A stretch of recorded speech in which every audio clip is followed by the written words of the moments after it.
Dragi drugari, pre svega se obraćam vama, članovima Srpske napredne stranke, mlađeg uzrasta, vas u tom životnom dobu, da iskoristite pravo i mogućnost, šansu koju mi kao starije generacije nismo imali kada smo počinjali ovu političku borbu u Srpskoj naprednoj stranci, a to je da kroz fond, odnosno fondaciju Srpski narod i državu, ali i kroz sve ljude sa kojima fondacija i stranka sarađuju, imate ekskluzivno pravo da učite, učestvujete u raspravama, postavljate pitanje, kritikujete, analizirate.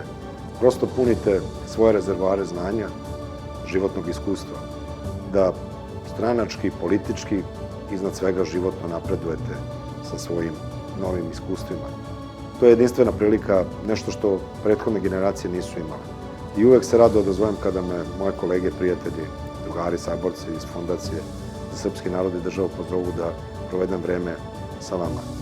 Odazovite se na ovo zaista nesvakidašnje pravo, mogućnost, rekao bi ekskluzivnost, neku vrstu i avanture, ali avanture koja vam donosi i sigurnost istovremeno, što se tiče onoga što treba da nosite u sebi i sa sobom.